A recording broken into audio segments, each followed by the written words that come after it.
14분입니다. 14분의 내용은 상당히 길지만 핵심적인 것은 상에 집착하지 않는 것, 상으로부터 자유로워지는 것입니다.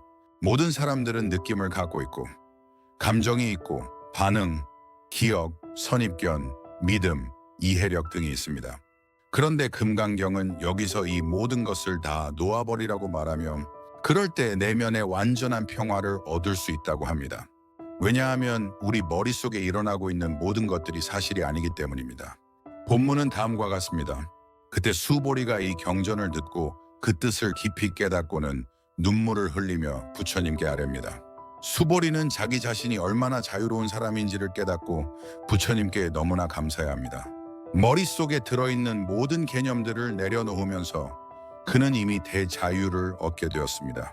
이 이야기는 예를 들어 직장인이 부자가 되기 위해 하루 종일 뼈 빠지게 일을 하고 사는데 갑자기 부처님이 오셔서 자, 여기 너의 은행 계좌가 있고 이미 1조 원이 들어있다 하시는 것과 같습니다. 누군가가 자신이 아주 가난한 사람인 줄 알고 살았는데 부처님께서는 그가 이미 빌 게이츠보다 부자라고 하시는 것과 같습니다. 그렇다면 수보리는 너무나 감사해서 눈물을 흘리겠죠. 그리고 나서 드문 세존이시여 부처님께서 이렇게 깊고도 깊은 가르침을 말씀해 주셨습니다. 저는 예부터 얻은 해안으로도 이런 가르침을 얻어들은 적이 없습니다. 세존이시여 만약 다시 어떤 사람이 있어 이 경전을 얻어듣고 신심이 청정하여 실상이 생겼다면 마땅히 이 사람이 제일 드문 공덕을 성취했음을 알겠습니다. 세존이시여 이 실상은 상이 아닙니다. 그러므로 열애께서는 단지 그 이름이 실상이라고 하신 것입니다. 모두 다 내려놓으라는 것입니다. 방하참, 그다음 진리에 대한, 불교에 대한, 그리고 법에 대한 이 모든 것을 내려놓으라는 말씀입니다. 이런 모든 것을 우리가 이미 완전히 갖추고 있다는 것이죠. 이것을 바로 지혜라고 합니다. 지혜는 당신이 어떻게 얻는 것이 아니라 이미 당신이 가지고 있는 것입니다. 파격적인 이야기입니다. 지혜를 갖기 위해 신도 필요 없고 부처도 필요 없다는 것이지요. 당신은 이미 지혜 그 자체이기 때문입니다. 수보리가 계속해서 말합니다. 세존이시여, 저는 이제 이 경전을 믿고 이해하고 수지하는 데 어려움이 없습니다. 만약 이후 500생 뒤에 중생이 있어 이 경전을 얻어 듣고 믿고 이해하고 수지한다면 이 사람은 제일 드문 사람입니다. 왜냐하면 이 사람은 아상, 인상, 중생상, 수자상이 없기 때문입니다. 왜 그런가 하면 아상은 상이 아니며 인상, 중생상, 수자상도 상이 아니기 때문입니다. 당신의 공포와 화, 무지 등을 소멸시키는 데에 거창한 종교도 필요 없습니다. 정신과 의사가 필요하지도 않습니다. 왜냐하면 이런 것들이 사실은 본래 없었기 때문입니다. 아상, 인상, 중생상, 수자상 등 일체의 상을 떠난 것을 부처라고 합니다. 좋고 나쁜 것을, 정확한 것과 그렇지 않은 것을 내려놓는 사람, 순수한 것과 그렇지 않은 것, 부처와 부처 아닌 것을 내려놓는 사람을 부처라고 합니다. 다 내려놓으면 당신이 이미 완전한 존재임을 알 수 있습니다.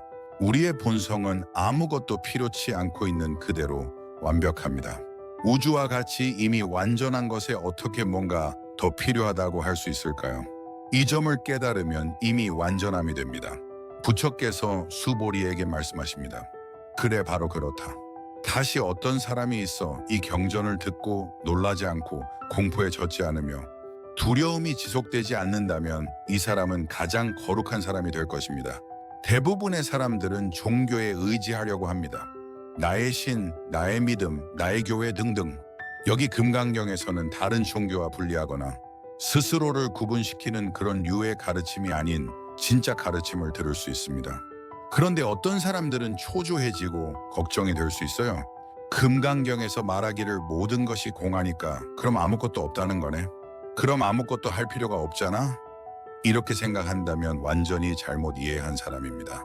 이 금강경의 가르침을 듣고 이렇게 되지 않는다면, 공에 집착하지 않는다면 당신은 공덕을 갖춘 사람이고 진리와의 인연을 두루 갖춘 사람입니다. 당신은 이미 아주 좋은 업을 많이 지었거나 씨앗을 심어 놓은 것입니다. 아마도 전생부터 말이죠. 부처님께서 계속 말씀하십니다. 열애가 말한 제1바라밀인 보시바라밀은 제1바라밀이 아니라 그것의 이름이 단지 제일바라밀일 뿐이다. 자, 이제 걱정하지 마시고 그냥 내려놓으세요. 그리고 오직 행하십시오. 하늘을 볼 때는 그냥 파란 하늘을 보시고요. 나무를 볼 때는 그냥 초록나무를 보시고요. 선풍기의 바람을 느낄 때는 그냥 느끼세요. 이것이는 전부입니다. 이것이 바로 삶입니다. 이렇게 행하는 데는 특별한 이해가 필요하지 않습니다. 단지 있는 그대로 보고 듣고 냄새 맡고 맛보고 만지고 생각하세요. 그럼 이미 충분합니다. 다시 부처님이 말씀하시길 수보리여 인욕바라밀은 열애가 인욕바라밀이 아니라고 설명했나니 그 이름이 인욕바라밀이니라. 인욕에 관해서 부처님께서는 당신의 전생에 대해서 이야기하셨는데요. 전생에도 수행자로 사셨는데 하루는 숲속에서 참선을 하고 계실 때였습니다. 그 나라의 왕이 50명의 아리따운 부인들과 함께 소풍을 나왔습니다. 숲속에서 맛있는 음식과 함께 춤을 추며 파티를 열었는데요. 왕은 피곤해서 잠시 잠이 들었습니다. 그때 여인들은 정말 멋지게 잘생긴 한 수행자가 명상을 하고 있는 것을 보고 다가가서 말을 걸었습니다.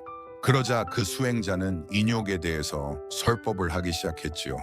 그러자 여인들은 매우 기뻐했는데 그때 왕이 잠에서 깨어나 이 광경을 보고 질투를 느꼈습니다.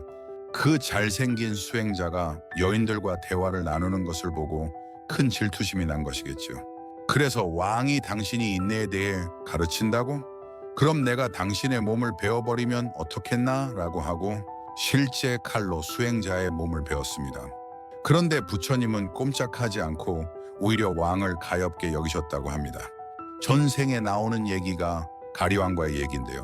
부처님께서 말씀하시기를 내가 예전에 가리왕에게 신체를 베일 때에도 내게 아상, 인상, 중생상, 수자상이 없었다. 왜 그러한가? 내가 예전에 신체를 베일 때에도 화가 나거나 원망하는 마음이 조금도 없었기 때문이다. 수보리여, 또한 내가 과거 500생 동안 인욕선인이었을 때도 아상이 없었다.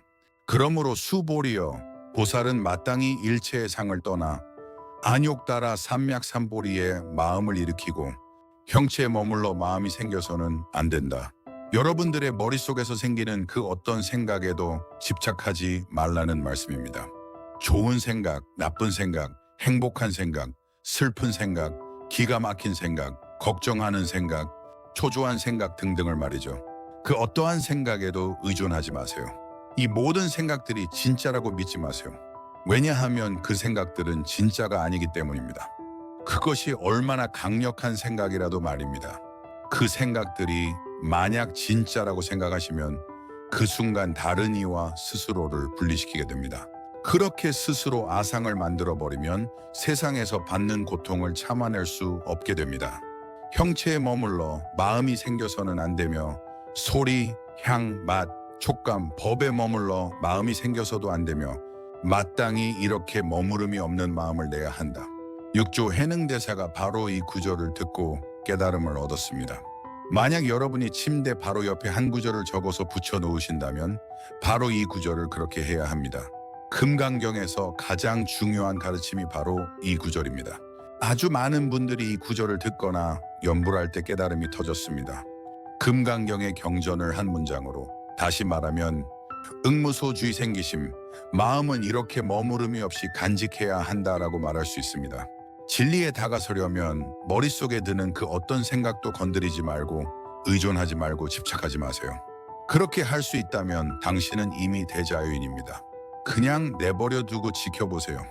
반대로 만약 마음에 집착이 생긴다면 기억이든 인식이든 느낌이든 감정이든 그것에 집착한다면 그 어떤 생각이라도 움켜쥐우면 당신은 더 이상 완전하지 않습니다.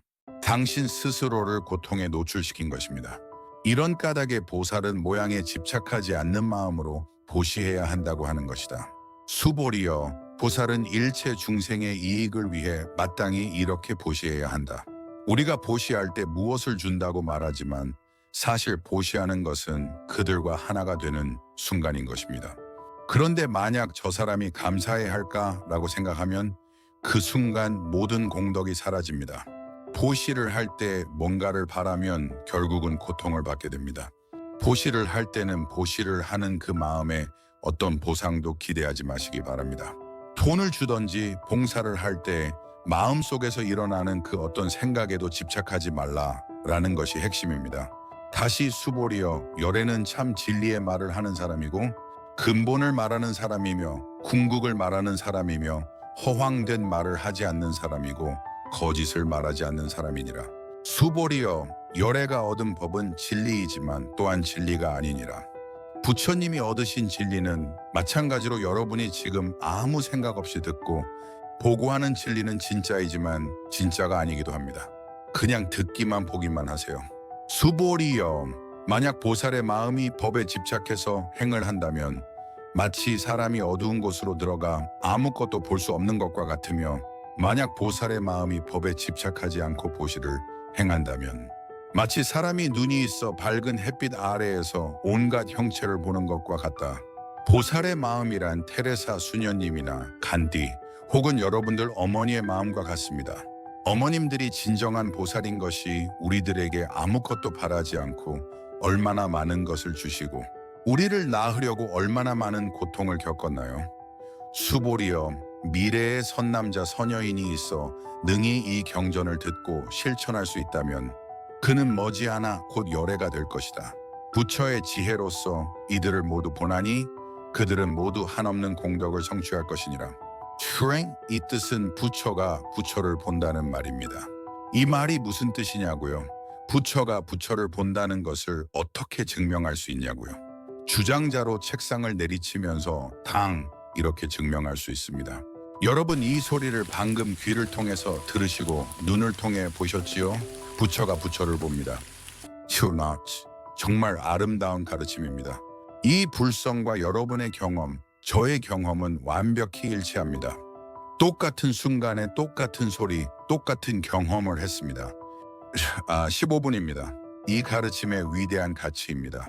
부처님께서 지금부터 설하시는 대승의 가르침은, 그래 소승의 가르침은 나쁘지도 않고 좋지도 않아. 하지만 가장 위대한 공덕은 주장자로 탕하고 내리치는 이 순간의 가르침을 깨닫는 것이지라고 말씀하십니다.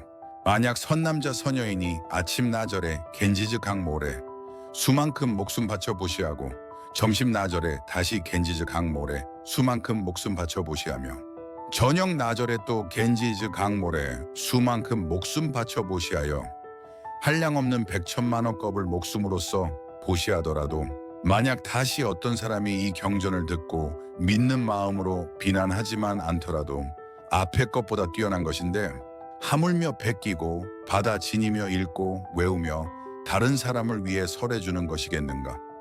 수보리야, 요약해서 말하자면 이 경에는 생각할 수도 없고 헤아릴 수도 없는 가없는 공덕이 있나니 열애가 대승의 마음을 낸 사람을 위해 가르치며 가장 높은 마음을 낸 사람을 위해 가르치는 것이니라. 만약 어떤 사람이 능히 받아 지니고 읽고 외우며 널리 다른 사람을 위해 설해주면 열애가 이 사람을 다 알고 이 사람을 다 보리니 모두가 한량없고 일컬을 수 없으며 가없고 생각할 수 없는 공덕을 성취하리라. 왜냐하면 수보리야, 만약 그가 좁은 교리에 집착하는 사람이라면 악견, 인견, 중생견, 수자견에 집착함으로 이 경을 듣지도 외우지도 다른 사람을 위해 설하지도 못하리라. 수보리여, 이 경이 있는 곳이면 부처님의 사리탑과 같이 공양하고 예배해야 하느니라. 좁은 교리라 함은 이것은 좋은 것, 저것은 나쁜 것, 이것은 옳은 것, 저것은 옳지 않은 것, 이렇게 하면 천국에 가고 저렇게 하면 지옥 가고 이렇게 구분해서 생각하는 것을 의미하죠. 이런 교리는 절대적인 우주적인 가르침이 아닙니다. 그런 작은 상자 안에 갇혀 있으면 상자 밖을 볼 수 없습니다. 기독교 상자, 공화당 상자, 미국 스타일 상자, 현대적인 상자, 진보적인 상자, 보수적인 상자 안에 갇히지 마세요. 제한된 교리로 스스로를 어떤 생각에 제한시켜버리는 것입니다. 제한된 종교를 믿는 사람은 이것은 옳고 저것은 그르다 라는 식으로 가르침을 받습니다. 하지만 불교에서는 이것은 옳고 저것은 그르다는 것이 일체 없습니다. 불교는 우주적인 진리이기 때문에 우주가 모든 것을 포용하듯이 모든 것을 포용합니다. 여러분이 이것을 조금이라도 이해하신다면 여러분의 공덕은 믿을 수 없을 만큼 큽니다. 왜냐고요? 처음 이 금강경의 가르침을 듣고 이해할 수 있는 것이 아니기 때문입니다. 그 사람은 이전 많은 생에 이 가르침을 공부하신 적이 있는 것입니다. 금강경 법문은 단 한 번만 듣고 이해할 수 있는 것이 아니기 때문입니다. 좁은 소견에 갇혀 있는 다른 종교와 뭔가 다르구나 하고 느낀다면 당신은 전생에 이미 많은 공덕을 쌓은 것이다 라는 말씀입니다. 간단한 예를 들어볼게요. 제가 며칠 전에 홍콩에 있을 때입니다. 수학을 잘하는 7살짜리 소년이 있었어요. 벌써 방정식을 알고 있길래 제가 어떻게 벌써 방정식을 공부하게 되었냐고 묻자 소년이 저도 모르겠어요. 어떤 수학 논리를 들어도 다 이해가 가요. 선생님이 가르쳐 주시면 왠지 모르게 벌써 다 배운 적이 있는 것 같아요 라고 얘기합니다. 그것은 이 아이의 전생이 있기 때문입니다. 모차르트도 태어나자마자 건반을 연주했어요. 여러분들도 금강경이 약간이라도 이해가 가신다면 전생에 많은 공덕을 쌓으신 것입니다. 한순간 당신이 아하 무슨 뜻인지 알겠다. 완전히 이해가 안 되지만 이라고 한다면 그것은 팔만대장경보다 혹은 어떤 위대한 사찰보다도 중요한 것입니다. 세상을 보시면 이렇게 할 수 있는 사람이 참 드뭅니다. 세상에 많은 사람들이 그들 종교의 작은 상자 안에서 머물러 있잖아요. 누구든지 이 상자 밖으로 나와 이 우주의 진리를 볼 수 있다면 좋고 나쁜 것에 매달려 살지 않을 것입니다. 우리가 뉴스를 보면 세상 사람들이 대부분 자기의 어떤 것을 지키려고 싸우잖아요. 당신이 만약 그렇게 할 수 있다면 바로 그곳이 존경받을 만한 장소가 되는 것입니다. 16분입니다. 우리의 업은 수많은 전생에 그것이 쌓여서 모인 것이라고 하고 또한 수많은 생을 거쳐 그 업을 소멸시킬 수 있다고 말합니다. 16분에서는 가르침을 실천하면 업장을 소멸할 수 있다고 했습니다. 이 말은 단 한순간에 모든 업장을 소멸시킬 수 있다는 뜻입니다. 업장이란 것은 커다란 빙산이 수십 년에 걸쳐서 녹는 그런 것이 아니라는 말입니다. 지금 이 순간 탕 소리를 듣는 바로 이 순간에는 아무런 업이 없습니다. 이 순간 우리는 똑같은 경험을 했고 똑같은 마음이었으므로 업이라는 것이 없습니다. 수보리여 선남자 선여인이 이 경전을 배우고 마음에 간직하여 남을 위해 독송하였는데도 불구하고 그들에게 업신여김을 당할 수도 있을 것이다. 이 사람은 전생에 지은 죄업으로 말미암아 지옥에 떨어져야 할 터이지만 이들의 업신여김을 당함으로써 앞생의 죄업이 모두 소멸되어 위없는 안욕따라 삼약삼보리를 얻게 될 것이다. 그러니까 만약 여러분이 업의 공함을 깨닫는다면 여러분의 업장은 한순간에 모두 사라졌습니다. 죄업, 슬픈 업, 화내는 업, 혼란스러운 업, 초조하고 긴장하는 업, 욕망의 업, 공포를 느끼는 업 등 모든 업들이 바로 이 순간 이 모든 업의 본래 공함을 느끼신다면 이미 다 사라진 것입니다. 많은 사람들은 자신이 지은 업을 다른 이들의 잘못으로 비난을 합니다. 나라 전체가 그러는 경우도 있지요. 아주 쉬운 예가 북한입니다. 그들은 우리 상황이 이렇게 된 것은 오직 미국과 일본 때문이야 라고 하지요. 중동의 여러 나라들도 이렇게 생각합니다. 우리 상황이 이렇게 안 좋은 것은 저 멀리 있는 나라들이 우리들에게 오랫동안 나쁜 짓을 했기 때문이지 라고 말이죠. 어떤 면에서는 일리가 있습니다. 그러나 그것은 진정으로 업을 이해하는 것이 아닙니다. 업이라는 것은 내가 무엇인가를 만들어내면 내가 그 결과를 받는다는 것입니다. 자업자득이죠. 유대 그리스도 전통에도 이런 속담이 있어요. 네가 심은 것은 네가 수확한다라고요. 우리가 지금 수확하는 곡식은 오직 우리가 이전에 심은 것입니다. 이것이 업의 법칙입니다. 그리스도나 불교 전통 모두 같습니다. 이것을 통찰할 수 있으면 이미 업장은 사라진 것입니다. 여러분이 이번 생에서 경험하는 모든 것들, 좋고 나쁜 경험들, 힘들고 슬픈 경험들은 우리가 이전에 심어놓은 씨앗의 열매일 뿐입니다. 그렇기 때문에 다른 사람이나 다른 민족에게 잘못을 뒤집어 씌우기보다 이런 업의 법칙을 진심으로 이해한다면 이런 업장은 다 붙어서 사라지게 되는 것입니다. 그런데 다른 사람을 비난하게 되면 그 업장은 더 커질 뿐이고 더 많은 업의 씨앗을 심는 것입니다. 업을 극복하는 것이 아니라 더 크게 만드는 것입니다. TV를 켜놓고 뉴스를 보면 사람들, 나라들, 종교들이 다 자신들의 업을 키우는 일들만 하고 있습니다. 불교의 놀라운 점은 불교는 이런 업을 건드리지 않아요. 1996년 누군가 우리 사찰에 불을 질렀는데 우리는 누가 했는지 알고 있었지만 우리는 언덕을 내려가 그들의 건물에 불을 지르지 않았습니다. 대신 우리 수행자들은 그 일을 겪고 우리 수행이 부족했고 게을렀나 보다 하고 더 열심히 수행하자고 했고 10년이 지났는데 지금까지 아무도 불을 지르지 않은 것을 보면 우리 방법이 먹힌 거죠. 아무튼 우리가 지금 받고 있는 업장에 대해 그 어느 누구에게도 비난하지 말고 업장을 있는 그대로 받아들이면 이미 여러분은 업장을 떠나보내는 것입니다. 소승불교처럼 이번 생과 다음 생에 조금 이렇게 업장을 보내는 것이 아니라 한 번에 보내는 것입니다. 바로 이 순간 주장자로 책상을 내리치며 쾅! 이 소리를 느끼는 순간에는 아무런 업도 없습니다. 수보리여, 내가 과거 한량없는 아승기겁 연등부처님, 이전에도 804천만억 나유타의 모든 부처님을 공양하고 받들어 섬김의 한 분도 빠뜨린 적이 없었다. 만약 다시 어떤 사람이 훗날 말세에 이 경전을 마음에 간직하고 독송하여 공덕을 쌓으면 나의 그것은 이 사람의 100분의 1 내지 1000만억 분의 1도 되지 못하며 어떤 셈의 비유로도 미치지 못할 것이다. 수보리야, 만약 선남자 선여인이 다음 말법 세상에서 이 경을 받아 지니고 읽고 외우면 얻게 될 공덕을 내가 자세하게 설명한다면 이 말을 듣는 사람은 마음이 미친 듯 어지러워 의심하고 믿지 않으리라. 수보리야, 마땅히 알아야 한다. 이 경은 뜻도 불가사의하지만 과보도 또한 불가사의하느니라. 만약 업도 공하고 생각도 공하고 욕망, 화, 무지 등이 다 공함을 깨닫는다면 부처님들을 수백억 년 동안 섬기는 것보다 낫다는 뜻입니다. 정말 대단한 가르침이지요. 금강경은 불교의 노예가 되라거나 종교적 의식의 노예가 되라거나 수행의 노예가 되라고 하지도 않습니다.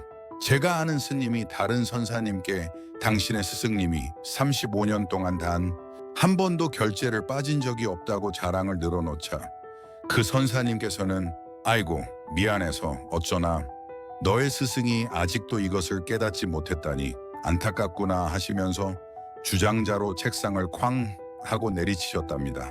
이러한 깨달음은 결제를 많이 하는 것과 연관이 없습니다. 나는 결제를 몇 번 했고 이런 수행도 했고 이런 경계에 도달했지 이런 문제가 아닙니다. 그런 것은 더 이상 불교가 아닙니다. 그러나 만약 여러분이 바로 이 순간의 본래 공함을 깨닫는다면 100번의 결제가 따로 필요 없습니다. 부처도 신도 아무것도 더 필요한 것이 없습니다. 부처님은 난 이렇게 보시를 세세생생해서 얻었지만 무수히 많은 부처님을 섬겨서 얻었지만 네가 이 가르침을 지금 이 순간 바로 깨닫는다면 네 모든 망상이 공함을 바로 깨닫는다면 그것은 내가 이 모든 부처님을 위해서 한 일보다 더 위대한 일이다 라고 하신 겁니다. 이것은 대자유의 가르침입니다. 이런 가르침은 어떤 종교에서도 들을 수 없습니다.